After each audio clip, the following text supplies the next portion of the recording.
მე მეყოლება უამრამი შვილიშვილები. შვილთა შვილები, მათი შვილები და მთელი სოფელი ჩვენ ვიქნებით. მე გამრავლდებით უსასრულოდ, უსაშველოდ და მთელი ქვეყანა ჩვენ ვიქნებით. ჩვენ ვიქნებით მთელი ქვეყანა, გაგზელეთ და აღარ ასოდეს და ვიხოცებით, აღარ დავილევით და აღარ გავთავდებით.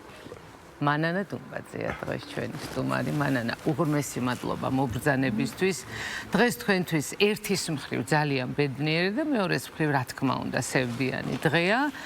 თუმცა მამა ნოდარ დუმბაძის გენიალურობა შემოქმედებას ახლა ცოტა ხანი თავი დავანებოთ და გავიხსენოთ მამა.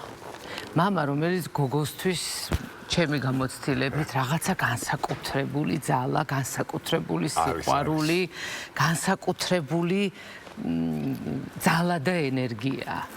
აი დღეს, როდესაც იხსენებ მამას.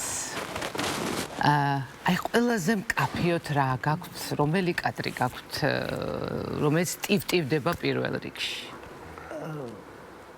ლინა, მე ვიყავი, მამა ჩემი იყო სულ პატარა ბიჭი მე რო გავჩდი.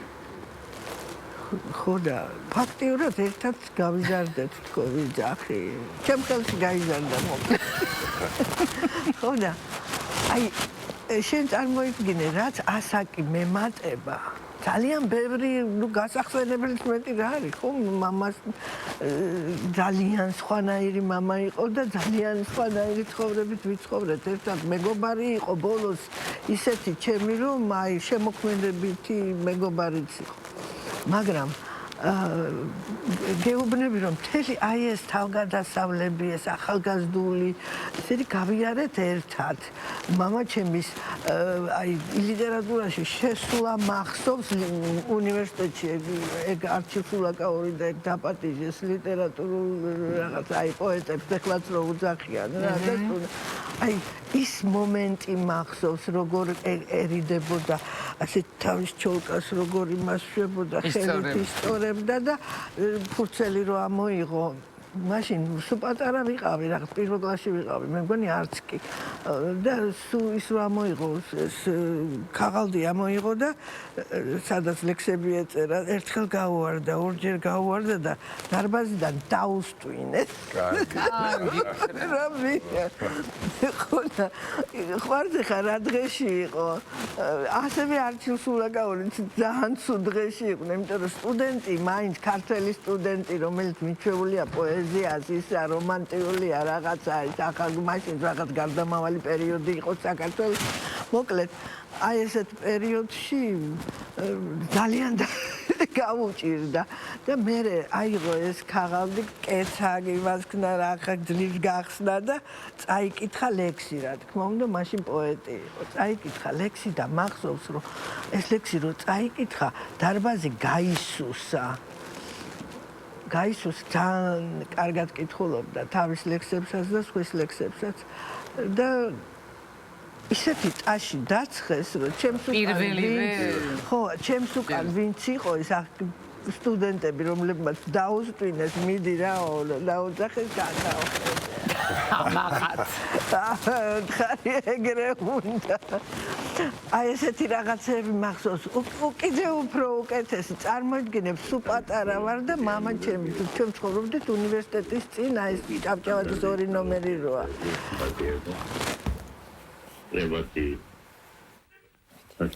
ჭავჭავაძის 2 ნომერი როა და იქ იკრიბებოდნენ ახალგაზრდები. ნუ აი ესეთ ბირჟასავით რა და რო ჩავედი მახსოვს რა თქმა უნდა მე ჩავყავდი ახალი ჩემი ძმა ახალი გაჩენილი იყო და მამა ჩემს დავყავდი მე ბაღში და უნივერსიტეტის ბაღში და იქ ბიჭებთან ერთად დგას ახლა წრეში და მე თუ დგავარ ხელით მამა ჩემი მეუბნება ესო იცი ვინ არისო ესო არისო ცისკარაო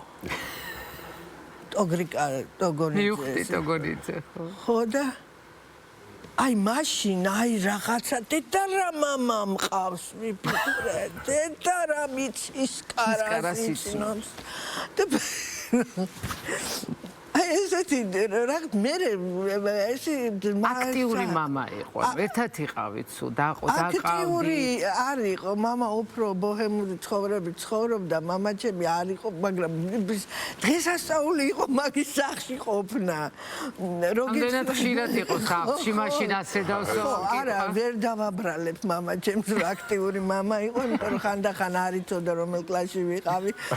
კეთინოს უთხრა ერთხელ ფეზეოში გადაგიყვანო რაღაცა ნიშნები არ გამოყვა კარგი და მამაო ეგასაკი გავიარე სკოლას ვამთავრებ. არ იცოდა ხო, ნუ ძალიან ისეთი არ იყო ჩართული, უფრო დედა ჩემი იყო საქმეში. და ამიტომ არ იყო მკაცრი. შესაბამისად, აი მაგალითად ერთხელ გადავაბი მეც გვიან მომდივარ სახლში, გვიან მომდივარ 1 დღე, 2 დღე, 3 დღე და დედა ჩემმა უთხრა რომ ეხლაო უთხარიო რაღაცა მკაცრათო. ხო მოვედით პირდაპირ შევედი მაგის კაბინეტში, პატარა ბინა ჰქონდა და მაგის კაბინეტში ვცხოვრობდი მე. შევედი ეგრევე, მე მგონი ტანსაცმლით შევწეკი ლოგინში და იქიდან მეძახის მეორე ოთახენ, გოგო, რატომ დაიგვიანე? არ დამიგვიანია მამიკო. კალო რას მატყუებ ბავშვმა დაიგვიანა. ეზარებოდა ჩო. აურა კაია, რას მატყუებ? რას მატყუებ ბავშვმა დაიგვიანა. აი რას აი ესეთი როგორ ხდებოდა გურიაში როცა მიდიოდა? გურიაში რა ხდებოდა? შენ წარმოიდგინე, გურიაში მამასთან ერთად ვარ სულ რამდენჯერმე, 1-2 ნამყოფი. ჩვენ ესე დასასვენებლად გურიაში მამა ჩემმა გურია თავისთვის დაიტოვა. ხო და ჩვენ რომ ვიყავით, ნუ კეთინო იყო სულ ახალ რაღაც ალბათ 1 წლის და მე ვიყავი მე 7 წლის, როცა მამა ჩემმა იყიდა გულრიფში სახლი აფხაზეთში და მე ჩვენ გურიაში გავლით და გამოვლით. ისიც ძალიან ხშირად არა. იმიტომ რომ მამა ჩემი გულრიფში რჩებოდა 6 თვით იღებდა შემოქმედებით ჩვეულებებს და რჩებოდა იქ ცხოვრობდა ფაქტიურად და იცი რა ეწერა სახლს? ნოდარ დუმბა. ო ეს ცალკე ისტორიაა. და ქართველებსო ეუბნებოდაო რომ საღებავი არ მეყო და აფხაზებს ეუბნებოდა ხო ხედავო თქვენი პატივისცემით გვარი გადავიკეთებო. ხო ეს მაშინ იცი როგორი ამბავია ტყდა ამაზე. ეს თეთრი ის იყო, რა ქვია, სახლი თეთრად იყო შეღებილი და იმაზე, რა ქვია, კარნიზზე წითელი ის იყო კარნიზი და თეთრი საღებავი დააწერა ნოდარ დუმბა.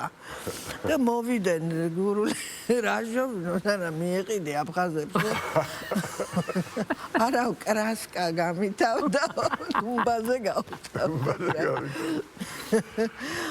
ხო, შენ წარმოიდგინე, ეს მე მგონია ერთადერთი იყო რომლებ აფხაზებმა ვერ მოინელეს რომ მართლა დუმბა არ იყო ეს კაცი ისე უყვარდათ. თუმცა ესე ამბობდა, ხო თუ არ ვცდები 5 წელი ვიცხოვრე გურიაშიო და მერეო 60 წელი ვწერდა, არ გამითავდა გურიის სიყვარულიო. და მოგონებები. იცი ხო, ანუ აი პოზიციონერებდა როგორც გურული, ხო? 5 წელი იცოცხლა გურიაში და ჩემი პატარა გურია. ხო, იქ როგორ იყო, იცი ღმერთების სამოსახლოაც ეწერა, სხვადასხვა ვარიანტები არის ამის ცენზურა როგორ იმაშვებოდა, ხო? იმის მიხედვით. ხო და ეს გურია იყო მაგისი ჯერ ესეთი გადარჩენის სანამ გურიაში ჩაიყვანდნენ ახლა მაგისი შემოქმედება სულ არის ხო აი ელადოსისში არის მოყოლილი როგორ მოხდა რეპრესიების მამის და დედის გადასახლების შემდეგ პირდაპირ იმაში აფხაზეთში სოხუმში და იქ კიდე იქაც რეპრესიები დაიწყო ამათი გვარის და ოჯახის და ბავშვები მამი და ჩემი და მამა ჩემი გააყოვეს ეს იყო უზარმაზარი ტრაგედია. და ძმა, რომელსაც აღარავინ არ ყავდა, დეიდების შემყურები იყავდა, ამ დეიდებმა და ბებიამ და ეს ბავშვები. რას ეფიქრობდნენ ესე ეხაც მაგას ისა როგორ გააკეთეს ეგეთი რამე და 5 წელიწად მამა ჩემი გადაარჩინეს, იმიტომ რომ იქ ვინც დარჩენ ბიჭები, ზოგი ხელიდან წავიდა, ზოგი გალოცდა, ზოგი ციხეში მოხვდა, გადასარევი ბავშვები, არაჩვეულებრივი ოჯახის შვილები, ნათესავები. ხო და მამა ჩემი გურიამ გადაარჩინა, იმით რომ პარტოვი ბიჭი არ გახდა. აბა.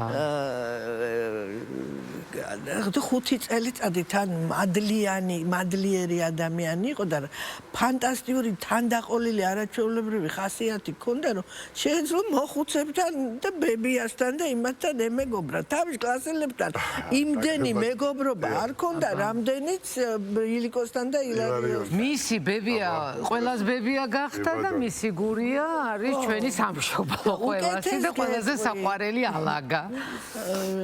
6-7 თვეიჯდა ციხეში მამა ჩემი და დაწერა მარადისობის ისა ბოდიში თეთრი ბაირაღი. ხო და კიდე ყვებოდა ის რაც იმაში არ წერია, იმას ყვებოდა რაღაცა ამბებს. აიო ჩემთან რო იჯდაოდა ისა ჩემთან ესეთ ხდებოდა. ანუ ეს 7 და ჭაბუა მუთხრა.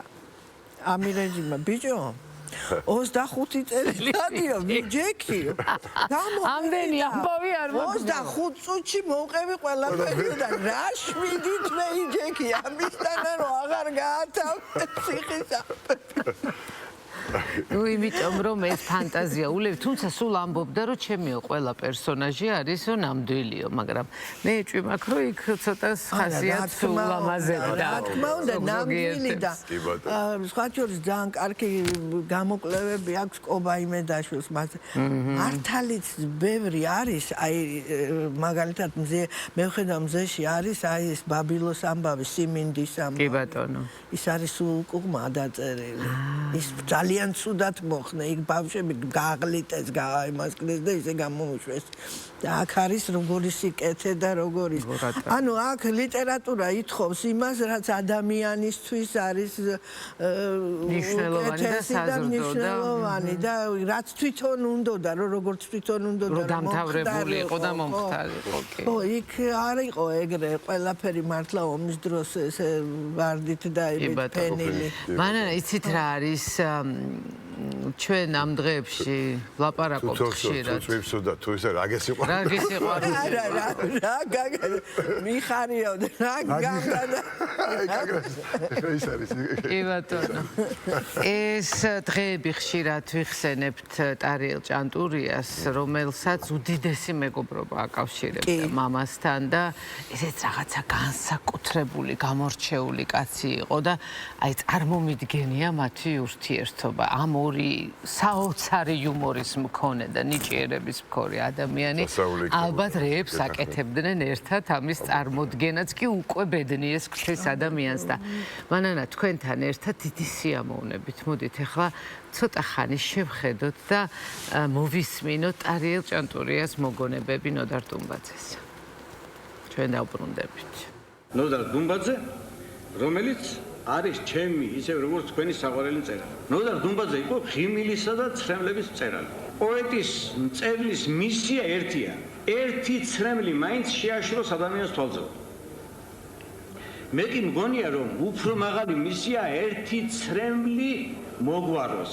ეს უფრო რთული და უფრო ძნელი მისაღწევის საქმე მგონია მე ხელოვნებაში და ნოდარ დუმბაძე იყო უბედნიერესი კაცი, იმით რომ ორივე ამ ხელოვნებას იგი ფლობდა სრულყოფილად. როცა ნოდარ დუმბაძე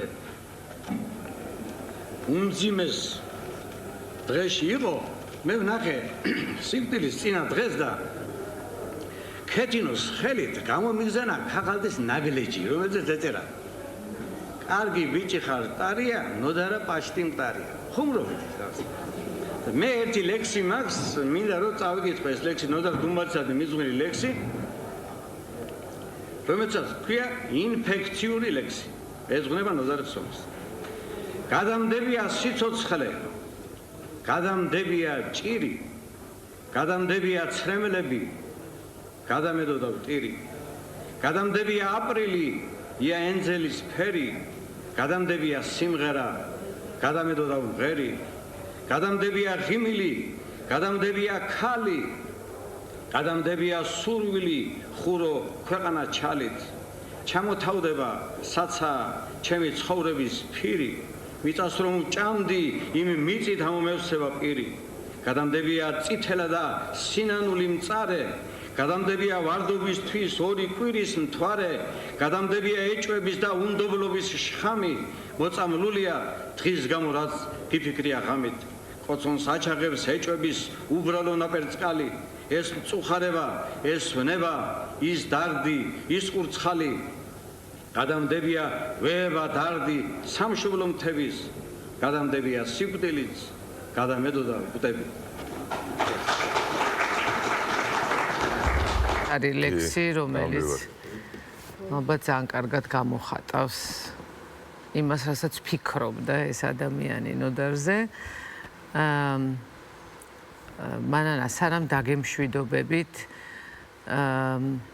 აი მისი დამოკიდებულება თავის ქვეყნის, თავისი ხალხის მიმართ ძალიან კარგად ჩანს, აი საკმარისია ერთი ნაწარმოები მაინც წაიკითხო ნოდარ დუმბაძის, როდესაც აბსოლუტურად კაფეოდ ხვდები ამ რაღაც საოცარ სიყვარულს და კეთილშობილებას მისას და აი თქვენ ძალიან სწორად აღნიშნეთ და ძალიან კარგად გამოხატავს ალბათ ნოდარ დუმბაძეს როგორც პიროვნებას, ასევე შემოქმედს, რომ ის ყოველთვის წერდა ისე როგორც უნდოდა რომ ყოფილიყო. მას ძალიან უნდოდა რომ ადამიანი ყოფილიყო კეთილშობილი, კეთილგანწყობილი, სიკეთის მთესველი და აი კიდევ რომ რაღაცა განსაკუთრებული თქვენთვის გარდა იმისა, რომ ის საამაყო მამაა, რა თქმა უნდა, ისევე როგორც ჩემთვის საამაყო ქართველია, უბრალოდ როგორც ამ ქვეყნის შვილისთვის, აი რაღაცა განსაკუთრებული გაიხსენოთ და განსაკუთრებული თვისება და განსაკუთრებული ნოდარის გადმოსახედიდან, ასე ვთქვათ, კურთხევა და დამოძღვრა, რომ გვითხრათ ორი სიტყვით ჩვენი ერისა. იცი რა მოხდა ლიზა? ამ ასაკთან ერთად მე ყოველ წუთას მაგრძნობინებენ, რომ ეს არ არის მარტო ჩემი. უკაცრავად არ არის. ხო, ეს არ არის. აქ ჩვენს დავძენთ. და ძალიან მარტო ჩემი ქართველებისგან კი არა, კაცო. ავღანეთში ვიყავი და ყაზახსტანიდან ჩამოსული რამდენ ენაზეა ნათარგმნი? 100-ზე. კარგი. 100 ენაზეა ნათარგმნი და მაგაზე ჩინურად როცა თარგმნეს და მოუტანეს წიგნი, იეროგლიფებით არ არის დაწერილი და დედაო, კაცი მეგონა, ჩემი თავი და ნოდარ დუმბაძე ორი ჯოხი მყოფი. უყვარდა დაბადების დღე, აღნიშნავდა. ვაიმე, იცი რა, მამაჩემს უყვარდა კეიფი. იყო შესაბამისად, მამაჩემს ეზარებოდა თავის დაბადების დღე. 50 წლის დრო შეიქმნა, დაიმალა საერთოდ და წავედით ყველა მთელი ოჯახი გურიაში, იმიტომ რომ 50 მაინც საიუბილეო და რაღაცა ვერიტანდა ტარიელი, რენაცვალე ტარიელს ვერიტანდა დაბადების დღეს, ვისად პანთეონებს და ვერიტანდა იმას, რა ქვია, ყველას დიდი პანთეონი ჩემი შვილის გვერდზე ყოფნა.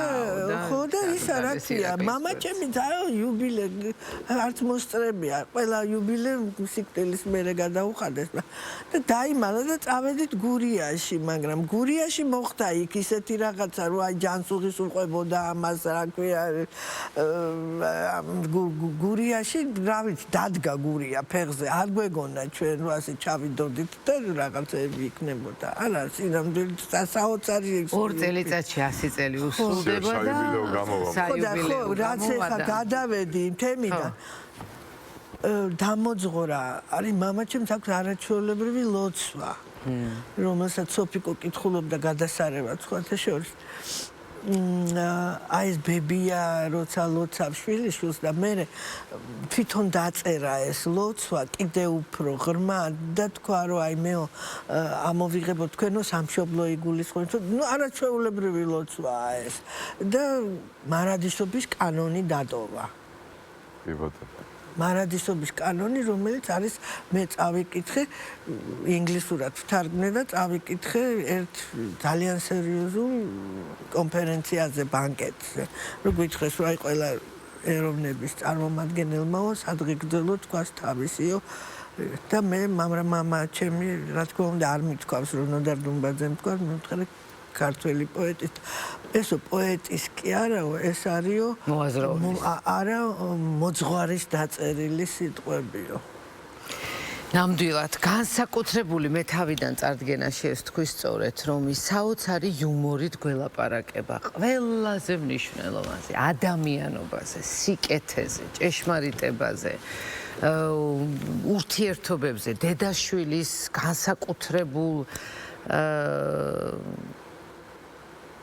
სიყვარულზე, უპირობო სიყვარულზე. გაჭირვებაში მყოფი ადამიანების ადამიანებად დარჩენაზე, ხო და რა ვიცი, ყველაფერზე რაც რისთვისაც ცხოვრობთ და რაც მნიშვნელოვანია თითოეული ჩვენგანისთვის, მაგრამ ნოდარ დუმბაძის აი ეს საოცარი სიმსუბუქე, რომელსაც მის განსაკუთრებულ ენაზე რო ვთქვათ, ჰუმანიზმი არის მთავარი, კი. ლიტერატურული არა, ცხოვრებისეული ჰუმანიზმი. ხო, მე მგონი რომ ყველაზე ძლიერი ჰუმანისტი იყო. აბსოლუტურად. როგორც ლიტერატურად მცოდნე ძალიან დიდი მადლობა, რომ გვესტუმრეთ, განსაკუთრებული ნოდარი გავიხსენეთ, რადგანაც შვილის მოგონებები აბსოლუტურად სხვა ემოცია. ახლა კი, რა თქმა უნდა, ნოდარ დუმბაძის იუმორზე მაინც მისი ნაწარმოებები ყველაზე კარგად აღნიშნავენ და ფანტასტიკური საბედნიეროდ რეჟისორად აი ეს კასტი და საოცარი მსახიობები იყო, ბედნიერება რომ დააგურჩა ნოდარ დუმბაძის ნაწარმოებების განსახიერებად და მოდით სწორედ აი ამ ფრაგმენტები გავიხსენოთ ამ ფილმებიდან და კიდევ ერთხელ მიულოცოთ საქართველოს ნოდარ დუმბაძის დაბადება. მოგდა? სუხანდელი გამენათელია, ბატონო და შეეძინა. Tari șenti tocar. Tolize. Aad gafta maslebeelo da Centeradzem, Buchuladzem, Chqoniam, Ninidzem, Khoridzem. Da hlotma gaacile safxshi. Teli klasi ver gaqevi? Xelis mosakidebeli adgili agar dacha, tore miuqvazodi. Ai, udgheuro, she. Lekshi davtere oms. Sabigitxeti shen gazdas. Aba sabigitxevi.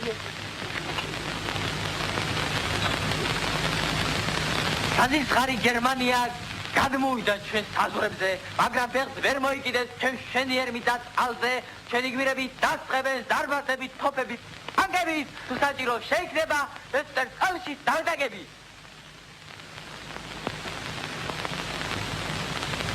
სახმა მაღლა და წელი. ილარიონ მაგას კი ეშველება? მაგაბლატა იკითხავს კაცი, მაგრამ ამას რა ეშველება, ამას? ბიჭო, ბებია შენ მათუის ლექსების წერა რომდე? არაჯერ აბა ნეთ. ისი გაჭირება ყოფა. მოგოლაძე? ეგ ჯერ არ დაუჭერიათ პატმცემულო. სოგოლაძე? არცე. შოგოლაძე? ეგ მეზობელ კამერაშია. მაშამსიაში რა უნდა? აბა მე რა ვიცი. დიდი ბოდნო. თქვენ გოგოლაძეს ხომ არ ეძებთ? ხო, გოგოლაძე. ასე შემთხვევაში მე ვახლავართ. მე მიყვარს დისციპლინა. სიწყნარე. ბუზის გაფრენას რომ გავიგონებ. კიდევ რა მიყვარს? მოხარში სწავლე არ გიყვარს? ვინ იყო ეს? ეს გერმანელების სოციულია. ეს კი ჩვენი. გაღმა ისინი არიან, გამოღმით ჩვენ. შუაში გამოგნარე გაღმიჩელი შუა ჩამოდი. ვიტყვეს? ასებს შაველა. გამარჯობა მერი. გამარჯობა ზურიკო. გმადლობ თოლღაბებია. დაჭიქი მერი. არა, ბეჭქარება. გაყევი ბიჭო. რა წინდა გაყოლა? შინარგინდა ზურიკელას უნდა. გაყევი ბებია, გაყევი.